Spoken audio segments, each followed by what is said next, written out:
Itu juga yang kemudian banyak para ahli mengatakan kerudung itu sebetulnya kultur. Karena kalau di Arab itu, kalau tidak pakai kerudung ini kepalanya bakar. Dulu itu orang Arab, ya, asal mula aurat, ini hanya wacana ya. Perempuan Arab atas ditutup, tapi di sini dibuka. Itu dulu waktu zaman jahiliyah, ya, di atas ditutup, di sini dibuka. Makanya perintahnya adalah menutup aurat. Jadi dengan menggunakan kerudung, itu kan aurat bawah. Ada orang yang pakai kerudung tapi tidak menutup aurat. Yang mana?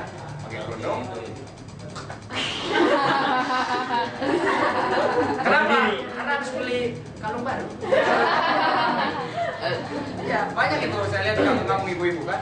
Biar kalung barunya kelihatan, kerudungnya diikat di leher. Nah, kalung barunya kelihatan. Itu tidak menutup aurat. Ya. Aurat itu sesuatu yang memancing sesuatu mikir kenapa? Perhatikan sendiri ya. Kita harus terkena matahari dan udara sehingga metabolisme tubuh kita akan lancar. Kita lanjut. Olahraga. Nah ini dia penting sekali. Paling tidak ada satu olahraga yang kita lakukan. Misalnya Anda hobi badminton, lakukan itu seminggu sekali atau 2 kali. Minimal yang gratis, apa itu yang gratis? Itu kan betongan ya? Iya. Emang ada gitu, kita lari tiba-tiba di pala. Bayar. Kita kena pajak, tidak ada. Lakukan saja olahraga. Ya. Enak sekali, orang kalau olahraga enak sekali, sehat. Dulu saya pernah melakukannya setiap pagi, itu lari sekitar 5 kilo. 1 kilonya itu 3.500. Keras sekali ya. Enggak, saya pernah melakukan itu. Tapi akhir-akhir ini jarang. Bahkan bisa dikatakan tidak pernah gitu ya. Dan insya Allah diniatkan minggu enak sekali itu. Setelah sholat subuh kita baca Quran 1 juz ya, atau setengah juz atau 1/4 juz. Setelah itu kita olahraga, pulang mandi, jam 6 berangkat. Enak sekali, segar sekali. Kalau kita sering melakukannya itu tidak ngantuk. Yang ngantuk itu kalau udah lama, dia udah lama tidak olahraga ngantuk. Tapi kalau dia mudawamah atau melakukannya secara kontinu, tidak ngantuk lagi ya. Dan itu insya Allah kita akan tambah segar dan kuat. Dan terbukti, saya waktu di Pare, ingat sekali, seminggu itu 4-5 kali fitness dalam seminggu. Ya. Apa? Istirahatnya itu hanya 2 hari, Senin dan Kamis. Karena ketika itu puasa, Senin dan Kamis. Kenapa puasa? Karena persediaan menipis. Jadi untuk menghemat puasa, ya lumayan kan. Jadi pengeluaran sehari cuma 2.000. 2.000 ini hanya untuk buka puasa, pakai nasi pecel. Seharusnya nggak usah jajan ya dan sebagainya. Ketika fitness, di sana itu kan panas, udah panas, anginnya kenceng karena itu. Tapi badan itu kuat-kuat aja. Karena apa? Kita olahraga. Makanya bagi Anda yang memiliki kebiasaan olahraga, ya lakukan itu secara kontinu ya. Kapan kita berhenti? Mulai lemes lagi. Kecuali saya nggak pernah olahraga, tapi sholat saya kuat. Sehari semalam minimal 50 rakaat. Yang wajib 17, sisanya yang sunnah. Berarti sisanya berapa? 33. Kok ganjil? Iya, kan yang satunya witir. Ya nggak? Itu emang udah disetting itu sama Allah. Minimal sehari semalam 50 rakaat. Oke, kita hitung nih ya. Subuh, sholat fajar 2 rakaat, sholat sunnah qobliyah, sholat sunnah tahiyatul masjid 2 rakaat, sholat sunnah qobliyah 2 rakaat, subuh 2 rakaat berapa? 8. Berikutnya, duha 4 rakaat. Ini kan yang diajarkan oleh Mama ya. 4 rakaat. Berapa? 12. Zuhur datang. Sholat sunnah tahiyatul masjid boleh ya. Sholat zuhur 4 rakaat, badiah 2 rakaat berapa? 20. 8, 20. Kemudian sholat asar, sholat sunat tahiyatul masjid, qobliyah dan asar tambah berapa? 8, 28. Kemudian maghrib, sholat maghrib 3 rakaat, badiah 2 rakaat tambah 5 berapa? 3. Isya, sholat sunat tahiyatul masjid, qobliyah, isya tambah badiah berapa? 10 jadinya 43. Malamnya sholat sunat tahajud 4 rakaat berapa? 47. Sholat sunat hajat 2 rakaat berapa? 9. Sholat sunat istikharah 2 rakaat 51. Sholat witir 3 rakaat 55. Berapa? 54. 45. Lebih tidak dari 50. Lebih. Kalau kita jalankan itu ringan. Kalau kita biasakan. Tapi bagi yang tidak biasa, wih gila banyak amat. Ya. Tapi orang yang sudah mudawamah, orang yang sudah biasa melakukannya, itu baik. Coba Anda bayangkan. 50 rakaat, 1 rakaat saja berdiri dengan kondisi rileks. Makanya orang ketika senam yoga itu kan rileks ya. Ketika sholat itu rileks. Ganggu saya senam yoga. Rileks. Ketika seperti ini, tangan ke lutut dan tubuh lurus di sini. Bahkan diceritakan dalam hadis Rasul itu kalau ruku di atasnya diletakkan air tidak akan tumpah karena lurus. Seperti ini. Jangan begini. Nah, ini apa? Lengkung jadinya. Seperti ini, ya. Nah, yang ini dia takut dicolek orang. Bisa aja jawabnya. Kemudian setelah seperti ini, peredaran darah lancar, tulang enak, bangun lagi, ya. Atau tangan seperti ini. Kemudian sujud, ya. Ketika sujud, kaki kan dilekuk seperti ini ya. Itu memperlancar peredaran darah. Anda kalau kesemutan, udah gini aja. Kalau yang kanan, kalau yang kiri ya seperti ini. Ya, yang belakang nggak kelihatan, pokoknya kakinya dilekuk ini. Ya. Itu kan baru 1 rakaat. Ketika Anda sujud, kepala Anda di bawah, itu darah mengalir. Anda akan awet muda. Makanya orang yang rajin ibadah itu awet muda. Tapi kenapa ada orang yang rajin ibadah tapi awet tua? Kenapa? Karena badannya ibadah, pikirannya di mana-mana. Makanya kalau ibadah ya ibadah gitu ya. Khusyuk, makanya orang yang ibadahnya khusyuk itu efeknya baik sekali untuk kesehatan lahir dan batin. Itu baru 1 rakaat. Kalau 54 rakaat pasti dahsyat. Walaupun tidak olahraga, pasti sehat. Karena Rasulullah adalah orang yang sehat. Selain dia melakukan sholat yang khusyuk, Rasulullah juga menjaga makan dan minumnya. Kalau kita kan makanlah ketika kenyang dan jangan berhenti kalau belum kenyang, kalau belum muntah gitu. Jadi kalau makanan belum sampai leher itu masih terus. Ya. Kalau belum keluar lagi kan baru berhenti dia ya. Gak usah diayatin. Karena kan ya jujur saja kalau kita ke resepsi nih datang tuh makan. Tapi sebelum makan ambil puding dulu. Padahal udah kenyang tuh ya. Makan puding saja sudah kenyang. Nasi ini enak nih lauknya. Habis makan. Kelompoknya dulu kan. Asik. Wih, bakso. Akhirnya apa? 5 aja dan banyak 5 ya. Habis itu bakso, es krim dan sebagainya. Itu perut udah kenceng. SPR udah dibuka 1. Ya enggak? Itu mata udah kayak pip kan? Ngantuk ya. Orang kalau kenyang kan ngantuk ya. Tiba-tiba temannya datang bawa buah. Satu ya, satu. Lagi ya, satu. Habis ternyata ya. Itulah perut, itulah nafsu. Jadi boleh makan, boleh. Tetapi jangan sampai kekenyangan. Karena sesuatu yang berlebihan itu tidak baik. Innallaha la yuhibbul musrifin. Tidak suka terhadap sesuatu yang berlebihan. Atau kalau kata Bang Roma, jadi olahraga. Ya, berikutnya adalah kebersihan. Ini penting. Kebersihan di sini yang dimaksud adalah kebersihan fisik. Anda harus mulai membersihkan fisik. Mandi yang teratur, gosok gigi, lagi sampoan, ya jangan sampai kecoa lahir di sini, ngangkut, cuma kutu kecoa ya. Harap banget gue. Nah, besok isinya lalat di bawah. Ada di sana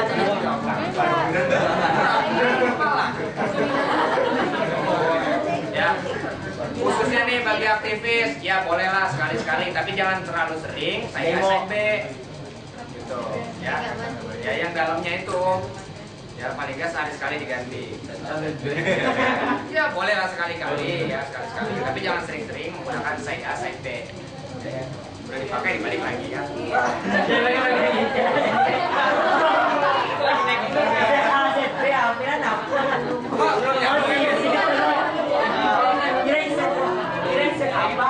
Oh, saya.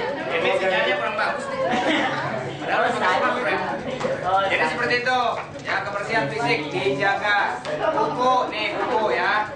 Karena kalau kuku kita panjang itu kotoran. Dan ada hadis mengatakan kalau kuku panjang, disitulah jin berteduh. Ya, makanya kukunya di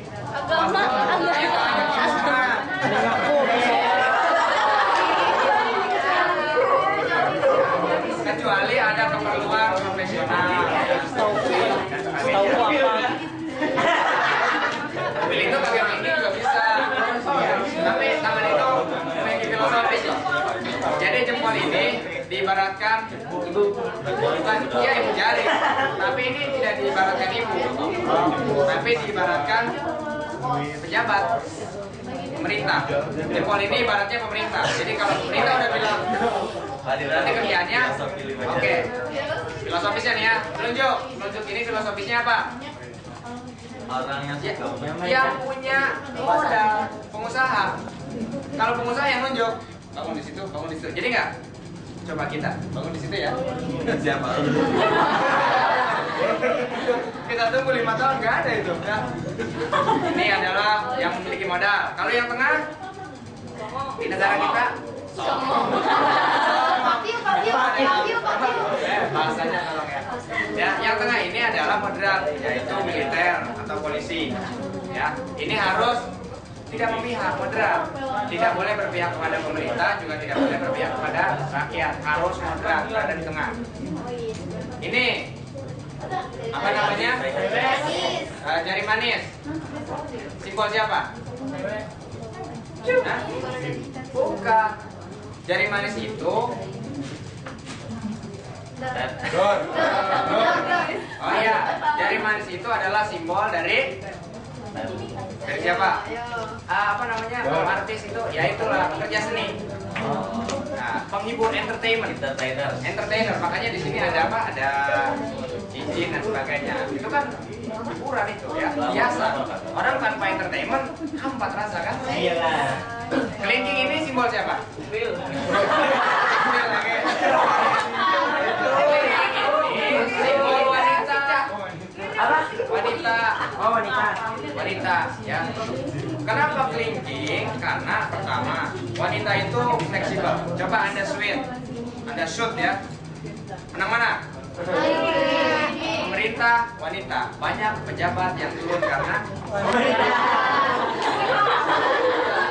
tapi kalau wanita berhadapan dengan pengusaha kalah. Iya. Gitu kan? Ya kan?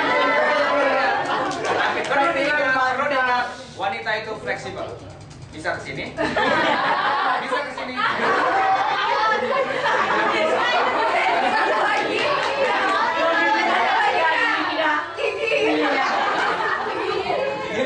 Ya, tapi intinya apa? Kita harus menjaga kebersihan. Ada sunnah Rasulullah itu pertama bagi laki-laki merapikan kumisnya, ya, dirapikan, boleh digunting, boleh dicukur, dan juga mencabut. Masa ketek dicabut? Iya, ketek dicabut. Jadi harus bersih. Pakaian harus bersih ya. Intinya fisik itu harus bersih karena bersih itu adalah sebagian dari iman. Orang yang tidak bersih, imannya dipertanyakan. Berikutnya, air. Nah, penting sekali ini air. Kenapa air? Karena lebih dari 75%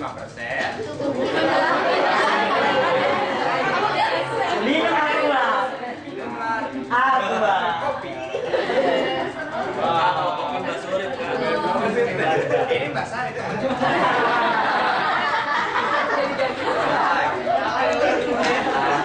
Air. Orang yang kekurangan air itu tidak enak dilihatnya. Ya, kering, keriput, dan ketika buang air pun itu agak sakit kalau orang yang kekurangan air. Ya, baik yang besar maupun yang kecil. Yang kekurangan air. Maka dari itu, ya. Jadi kembali lagi ke air. Ya, penting sekali air untuk kesehatan tubuh kita. Ya. Dan sebaik-baiknya air adalah air yang dimasak. Kalau ada air mineral dan air yang dimasak, mana yang lebih baik? Dimasak dengan tingkat panas 100 derajat minimal ya. Karena air mineral itu bahasanya saja mineral, tetapi dia menggunakan bahan pengawet. Sekarang logiknya, merek apapun dia kuat berapa lama? Oke, katakanlah ada satu merek, katakanlah Aqua, air Aqua di satu botol. Kita tuang di gelas ya, kita tutup. Yang di sampingnya ada satu gelas lagi air yang baru matang, baru masak, kita masukkan ke dalam satu gelas lagi, kita tutup. 3 hari kemudian kita konsumsi air Aqua, rasanya berubah tidak? Tidak. Tapi air yang matang berubah. Ya. Berarti ada zat pengawet walaupun sedikit tetap saja zat pengawet. Jadi mana yang lebih sehat? Air yang masak. Tetapi zaman sekarang butuh yang instan ya. Jadi kalau bisa masak, ya masaklah. Insya Allah lebih sehat dan lebih terjamin ya. Karena kita sendiri kan yang memproses. Tapi juga air yang dimasak itu bersumber dari air yang bersih. Jangan asal serok, masak. Ada itu pas ada yang lewat gitu kan.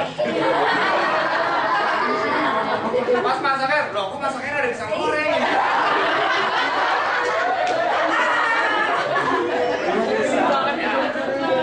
Itu.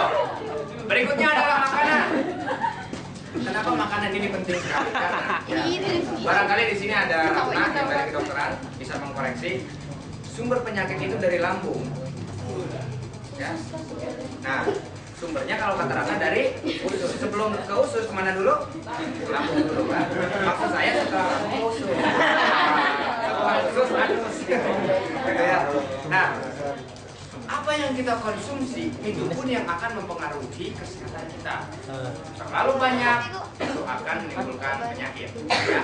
Atau terlalu sembarangan memasukkan sesuatu ke dalam lambung kita juga akan menimbulkan penyakit. Makanya di barat itu istilah untuk layanan cepat saji dinamakan makanan sampah. Karena itu menurut penelitian mereka tidak baik untuk kesehatan. Menurut penelitian orang-orang Eropa. Tapi kalau kita beli bahwa ini baik-baik saja, ya sudah makan. Ya nggak? Seperti itu. Tapi juga kita harus kasihan dengan lambung kita, dengan usus kita. Jangan apa saja dimakan. Saya pernah ketika penelitian di kota Bandung ketika bangun di pagi hari setelah sholat subuh, saya ketemu dengan teman saya, anak Upi Bandung ya. Kita kenalan di Pare. Ketika ketemu, saya ditraktir ketupat sayur tapi yang Padang. Ketupat sayur Padang, tau kan? Itu pedes banget. Maka asik pedes. Setelah selesai, saya berangkat penelitian ke daerah Lengkong, tepatnya di Unpas ya, Pasundan. Saya beli permen, tau nggak, permen yang bulat-bulat kecil, asem. Saya makan, asem kan, enaknya asem segar. Tiba-tiba sakit kan, kayak dipelintir gitu. Habis sholat dulu itu, saya agak panas badan saya, agak meriang, seperti dipelintir. Kenapa ini? Kenapa ini? Saya bertanya. Untung penelitiannya udah selesai. Akhirnya saya pulang. Ketika pulang saya sakit. 3 hari saya dirawat. Kenapa? Ternyata lambung saya ada yang apa? Sakit mah ya. Habis kena pedas, kena asam. Kan enak banget. Segar terus gitu ya. Seperti dililit gitu perut ya. Makanya kita juga harus kasihan dengan perut kita. Jadi kalau kita ingin makan sesuatu, itu kira-kira efek kesehatannya apa nanti ya. Itu makanan. Berikutnya pakaian. Gunakanlah pakaian yang layak pakai. Pakaian yang layak pakai pertama. Apa klasifikasinya? Menutup aurat. Percuma kalau dia menggunakan pakaian, tetapi ya cuma untuk nutupi doang. Tapi tidak menutup aurat. Karena banyak orang sekarang yang menggunakan pakaian, tetapi seperti tidak berpakaian. Itu saya sering itu di UIN ngeliat. Seksi banget. Atasnya rapat, bawahnya rapat banget kayaknya ya. Rapat banget. Itu kan berpakaian tetapi seperti tidak berpakaian ya. Itu yang dulu pernah disampaikan oleh Rasulullah dan terjadi saat ini. Nah, Pertama menutup aurat. Yang kedua, ya fungsinya pertama menutup aurat. Kemudian apa? Bersih. Bersih dong. Kalau kotor ya sama saja kan. Berarti pertama menutup aurat, yang kedua adalah bersih. Oke. Ada lagi yang lain? Yang ketiga, bolehlah kamu tambahkan. Itu kan yang premier, maksudnya primer ya. Yang premier itu kan perdana. Kalau sekundernya itu memiliki nilai-nilai estetika. Ya seperti yang ada angkat ini kan memiliki nilai estetika ya. Ada gaya sedikit ditambah logo, kancing dan sebagainya itu hanya tambahan saja. Tetapi secara prinsip pertama menutup aurat, yang kedua bersih. Syaratnya itu saja kalau berpakaian. Model itu tergantung kebutuhan masing-masing. Berikutnya ketekunan. Ketekunan yang dimaksud di sini adalah ilmu, hobi, dan penelitian. Maksudnya apa? Orang yang melakukan sesuatu berdasarkan keilmuan yang dia kuasai, orang yang melakukan sesuatu berdasarkan hobinya, atau orang yang melakukan sesuatu berdasarkan sesuatu yang dia yakini karena dia pernah menelitinya, maka ketika dia lakukan, dia akan senang. Orang yang senang akan berpengaruh pada fisiknya. Fisiknya akan sehat, ya. Itu ketekunan. Dan yang terakhir adalah bekerja dan santai. Kenapa bekerja akan menyehatkan tubuh? Karena orang yang anggur, makanya pusing itu. Kenapa saya bisa bilang seperti itu? Bekerja dan Saya pernah merasakan. 2001 saya lulus SMA, 2002 baru kuliah itu. 1 tahun nganggur, pusing, bingung gimana, ya, tanpa arah. Kerjanya apa? Tangkrang sini, tongkrong sana, ya, nggak jelas hidup itu.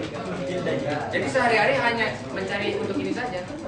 Wih, orang tua juga dulu kan? Hanya untuk ini saja ketika itu. Ya, tapi sekarang sudah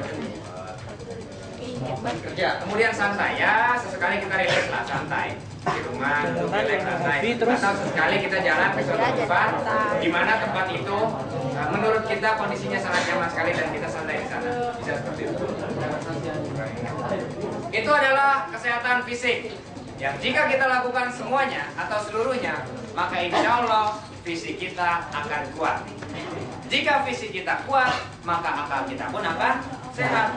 Al-aqlus salim bijismis salim, atau mensano apa? Corpore sano. Saya di sana, kamu di sono. Ya, sana mention. Apa sih gaji gue banget ya? Agus. Berikutnya adalah problem kepribadian. Yang kedua, bagaimanakah caranya agar kita memiliki pribadi yang baik atau memiliki kepribadian yang sehat? Yang pertama, kondisi kita juga harus sehat. Tadi kita sudah lakukan di awal ya. Melakukan sesuatu agar kondisi fisik kita kuat dan sehat. Orang yang fisiknya sehat itu lebih mudah memiliki kepribadian yang sehat. Dan orang yang fisiknya mengalami sesuatu atau dalam kondisi sakit itu butuh perjuangan untuk memiliki kepribadian yang sehat. Kan ada orang yang sakit katakanlah, hari dia mengeluh, ya nggak?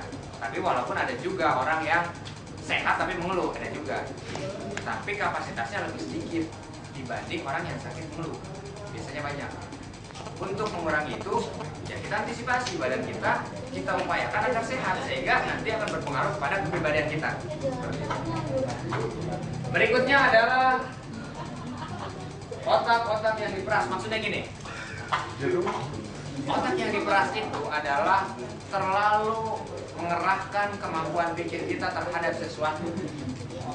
Karena apa? Karena kita sesungguhnya belum memahami bagaimana caranya menselaraskan antara otak kiri dengan otak kanan. Itu saja. Orang yang mampu menselaraskan antara otak kiri dan otak kanannya biasanya dalam melakukan sesuatu itu enjoy. Tetapi kalau dia tidak tahu ilmunya, dia akan stres. Ketika stres akan berpengaruh pada kepribadian. Maka dari itu harus rileks. Aduh, kayaknya saya butuh istirahat. Sudah istirahat. Otak juga butuh istirahat. Jangan on terus selama 7 hari 7 malam. Ya, istirahatlah sejenak, istirahat asik santai. Dikeras, relax. Gak usah dipikirin dulu, santai. Karena gini, dulu pun para ahli hadis, katakanlah Imam Bukhari, dia ketika mentok ini perawi sohih, ya maksudnya ini perawi dobit atau enggak ya? Ini perawi sikoh atau enggak ya? Dapat dipercaya atau tidak ya? Dia bingung, dia istirahat. Istirahatnya ahli hadis, sholat 2 rakaat. Setelah sholat dia minta petunjuk kepada Allah, akhirnya dikasih tahu oh orang ini ternyata orang ini baik. Baru dia ambil hadis itu. Ini adalah hadis yang sahih. Ya. Nah, istirahat. Para filosof juga sama. Ketika mikir tentang sesuatu ini, alam awalnya dari apa ya? Dari air kali ya.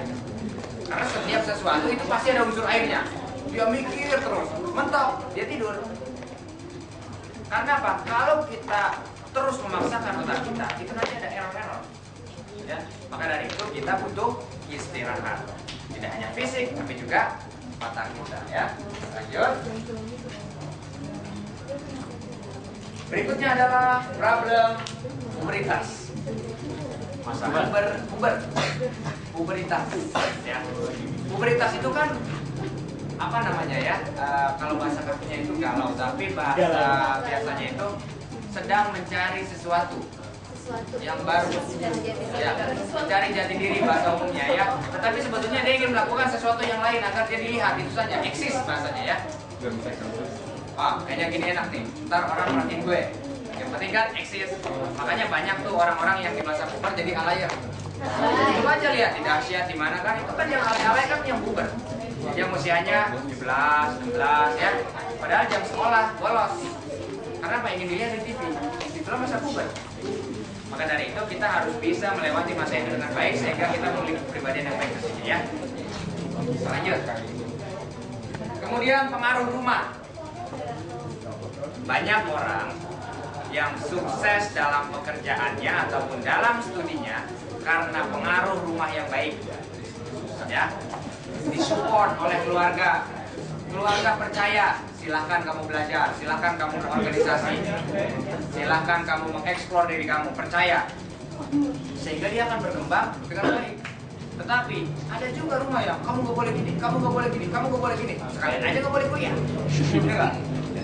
Banyak gak bolehnya, terlalu terkekang. Akhirnya dia tidak berkembang dan akan berpengaruh kepada kepribadiannya. Ya. Jadi ini juga ada pengaruh dari rumah. Pertanyaannya, bagaimana nih kalau misalnya di rumah kita sudah terlanjur seperti itu? Ya, banyak larangan, padahal larangan itu tanpa alasan. Alasannya satu, karena khawatir saja. Karena kekhawatiran yang tak beralasan. Bagaimana dengan kondisi seperti itu? Pertama, kita harus berpositif thinking bahwa apa yang dipikirkan oleh orang tua kita adalah untuk yang terbaik buat kita. Pasti itu, pasti. Apa yang dipikirkan oleh orang tua kita untuk yang terbaik bagi kita. Itu yang pertama. Yang kedua, kalau itu berat untuk kita jalankan, ya sudah berpositif thinking saja. Bahwa ini adalah latihan. Nanti kalau saya berhadapan dengan masalah yang berat, saya sudah biasa. Ya nggak? Orang yang biasa mengangkat air yang berat, ketika mengangkat air yang ringan, itu biasa kan? Biasa. Tapi orang yang biasa mengangkat air yang ringan, ketika berat tidak akan terangkat. Orang yang biasa berhadapan dengan masalah yang hebat, ketika berhadapan dengan masalah yang ringan, selesai. Ya, lewat-lewat saja. Anggap saja itu sebagai sebuah latihan. Tetapi ingat, kita harus merencanakan keluarga kita nantinya. Kalau kita berkeluarga dan memiliki keturunan, kita harus menciptakan satu kondisi yang kondusif untuk perkembangan diri kita dan anak kita dan seterusnya. Ya, itu saja. Jadi kita ambil pelajaran saja dari apa yang kita alami di rumah kita masing-masing. Karena beda-beda nih pasti. Kalau dibongkar satu-satu misalnya curhat, wah unik-unik tuh ceritanya. Ya nggak? Unik-unik. Ya nggak? Kalau Ebit kayaknya di rumahnya itu dilepas ya maka? Dilepas ya. Soalnya nggak ada rantainya di leher.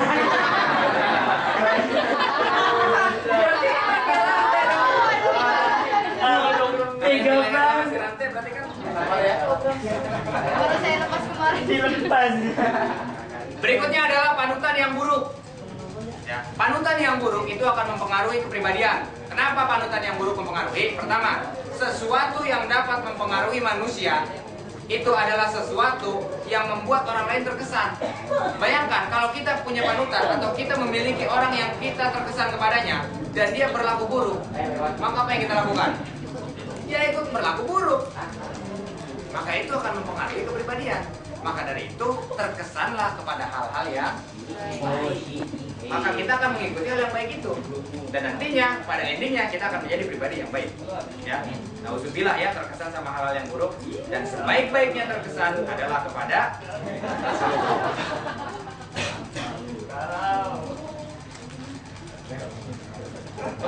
kehidupan yang tenang. Kehidupan yang tenang ini akan mempengaruhi kepribadian orang. Pasti itu, pasti. Kalau kita hidup tidak tenang, itu tidak akan membantu pertumbuhan kepribadian kita. Pertanyaannya, bagaimanakah caranya agar kita memiliki kehidupan yang tenang? Tenang itu kan adanya di pikiran. Orang itu banyak sekali masalah, tapi kenapa sih hidupnya tenang-tenang saja? Karena pikirannya tenang menghadapi masalah. Pola pikirnya baik terhadap permasalahan-permasalahan itu. Dia anggap setiap permasalahan adalah vitamin untuk kedewasaan dia. Sehingga dia tenang. Tapi ada juga orang yang masalahnya satu, tetapi tidak pernah tenang. Karena apa? Ini dianggap sebagai sesuatu yang besar sekali yang dia tidak mampu menyelesaikannya. Ya, jadi ketenangan adanya di sini. Maka dari itu, pilihlah untuk hidup tenang. Hadapi setiap sesuatu dengan baik dan sukses di sana. Ya, sehingga nantinya kita akan memiliki kepribadian yang baik. Kita lanjutkan. Keberanian. Sekarang Anda bedakan antara keberanian dengan kesiapan. Apa bedanya berani dengan siap? Berani mati, siap mati. Apa bedanya berani mati, siap mati? Kerasa kan? Kerasa dalam diri kita. Tapi kira-kira bagaimana cara membahasakannya? Silakan. Berani mati, siap mati.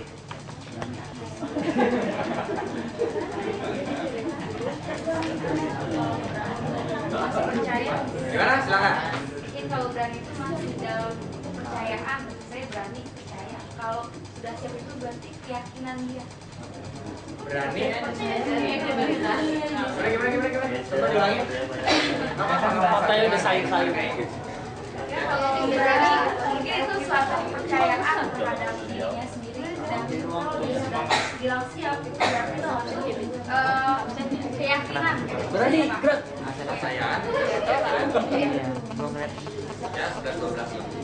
Satu keyakinan, satu kepercayaan. Gua nggak kenal. Belum sampai ke sana.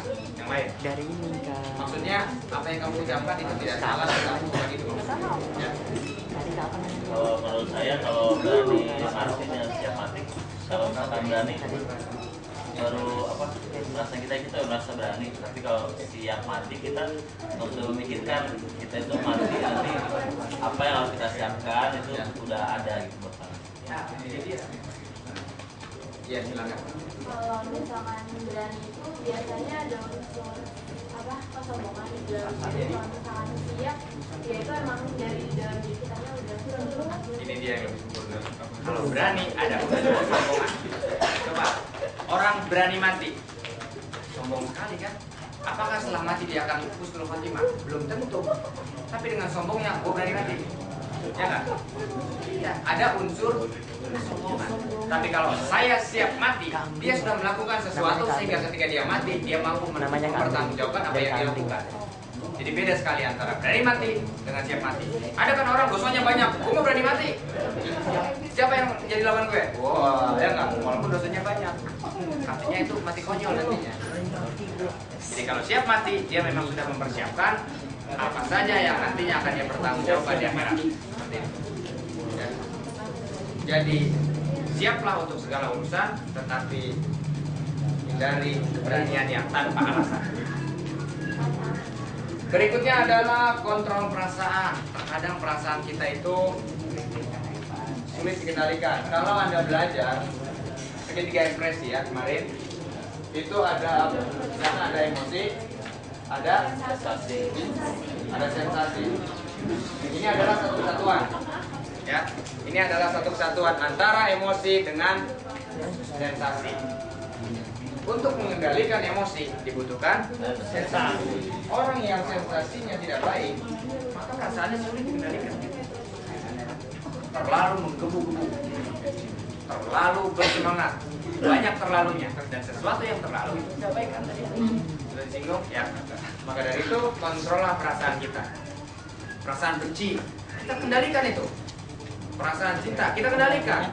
Karena ada pepatah mengatakan, janganlah kamu cinta terhadap sesuatu secara berlebihan. Karena bakal boleh jadi apa yang kamu cintai hari ini bakal menjadi apa yang kamu benci kemudian hari. Dan bencilah sesuatu itu ala kadarnya. Karena bakal boleh jadi sesuatu yang kamu benci hari ini adalah sesuatu yang kamu cintai di kemudian hari. Ya. Jadi kendalikan perasaan kita. Kalau benci ya sudah cukup benci saja. Gak usah kalau lihat ya, sudah tahu kenapa kan aja. Atau sebaliknya, kalau melihat dia, pokoknya lupa diri. Wah, jadi duduk aja kan? Karena lupa diri. Jadi saking lupa dirinya, jadi duduk aja. Kita lanjut. Sesuaikan diri dengan aktivitas. Maksudnya adalah kalau kita memilih satu aktivitas, itu disesuaikan dengan diri kita. Contoh, kita ini kan belum pernah latihan menjadi atlet. Tiba-tiba ambil aktivitas sebagai seorang atlet, ya rontok tubuh kita. Itu secara psikologis akan berpengaruh. Jadi sesuaikan diri kita dengan aktivitasnya. Kalau Anda kuliah di bidang keguruan, ya aktivitas Anda mengajar. Anda kuliah di bidang kesehatan, ya di bidang kedokteran, ya beraktivitas di sana juga di bidang kesehatan atau kedokteran. Yang lain juga sama. Sesuaikan diri kita dengan aktivitas yang kita lakukan sehari-hari. Barangkali nanti Anda akan menjadi motivator, ya itulah aktivitas Anda, ya itulah modal Anda. Ya, jadi harus sesuai antara diri kita. Diri kita itu meliputi fisik, batin, kemampuan, ilmu dan sebagainya yang ada dalam diri kita dengan aktivitas yang kita lakukan sehingga yang kita lakukan akan menjadi maksimal.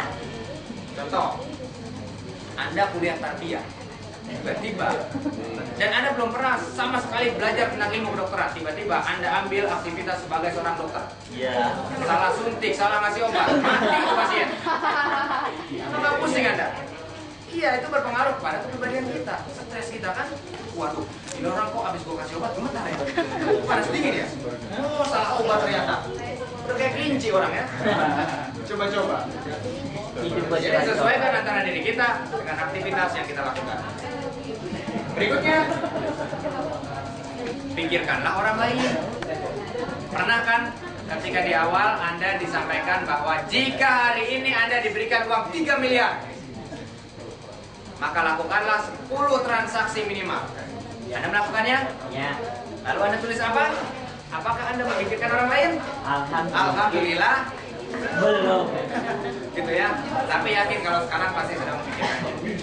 Rumus sehat dalam kepribadian adalah pikirkan orang lain. Kapan Anda memikirkan orang lain, maka Anda sebetulnya sedang mengasah hati Anda untuk hidup. Ya, sesuai dengan apa yang diajarkan oleh Rasulullah. Coba logikanya gini. Kalau setiap individu hanya memikirkan dirinya sendiri di muka bumi ini, kira-kira apa yang terjadi dengan dunia? Ya, di situ ada perampokan, di situ ada kejahatan, pasti ya. Karena yang dipikirkan diri sendiri. Dia bangun rumah pagernya 5 meter, ya. Itu pun 5 lapis. Karena apa? Yang dipikirkan dirinya sendiri. Dia khawatir apa yang dia miliki akan diambil orang lain. Tetapi kebalikannya, silakan Anda bayangkan kalau seluruh manusia yang ada di dunia ini memikirkan orang lain. Damai, aman, berbagi semua. Semuanya setiap orang. Ya, seperti itu. Jadi, mulailah untuk memikirkan orang lain. Ya, agar kita secara mental sehat dan juga dapat kesejahteraan dari Allah Subhanahu wa taala. Selanjutnya, hiduplah sebatas hari ini. Di sini dikatakan bahwa jika Anda ingin memiliki kepribadian yang baik, maka hiduplah sebatas hari ini. Pertanyaannya, bagaimana dengan hari esok? Sama. Saya jelaskan juga kan? Esok juga sama. Ya, hiduplah sebatas hari ini. Kapan? Ya besok saya akan ngomong itu.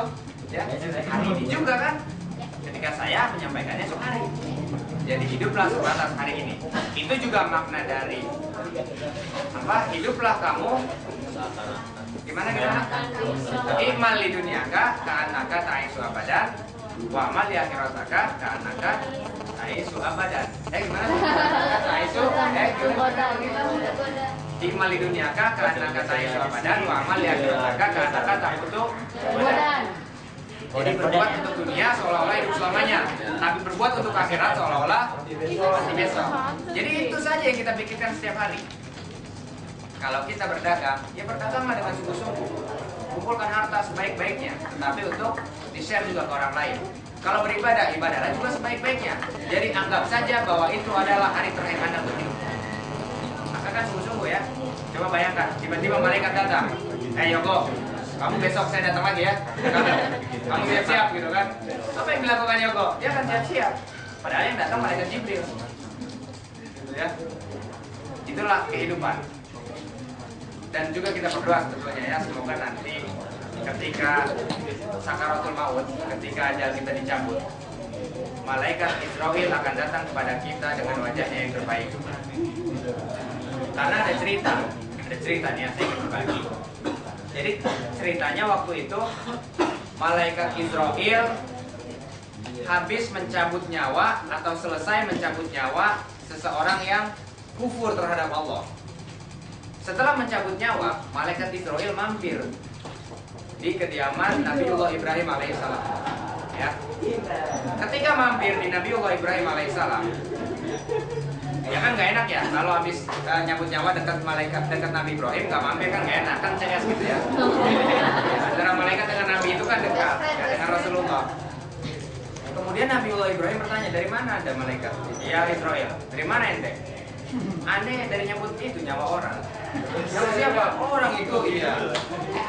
Kemudian Nabi Ibrahim bukan gosip ya. Kemudian Nabi Ibrahim bertanya, sebetulnya nih saya ingin tahu seperti apa sih wajah engkau wahai Israel ketika mencabut nyawa orang yang kafir, orang yang tidak taat terhadap Allah. Ya, akhirnya malaikat Israel berkata, udahlah nggak usah, percuma, kamu nggak bakal sanggup. Bayangkan, padahal itu Nabi Ibrahim disampaikan seperti itu, udahlah kamu nggak bakal sanggup. Ya, padahal Nabi baginya. Tapi Nabi Ibrahim tetap kekeh, udahlah nggak apa-apa. Bahasa kasarnya, gua kan gini-gini Nabi. Ya nggak? Kasih tahu dong, kasih tahu, bocorin gitu kan. Sudah, kamu berbalik ya, baliklah. Setelah berbalik, bukan cilupa, bukan berbalik. Ternyata Nabi Ibrahim pingsan melihat rupa malaikat Israel ketika mencabut nyawa orang yang kufur terhadap Allah. Nabi Ibrahim saja pingsan. Kalau kita, ya kita langsung dicabut itu, langsung mati. Ya. Setelah siuman, melihat malaikat Israel sudah berubah lagi. Kemudian malaikat Israel mengatakan,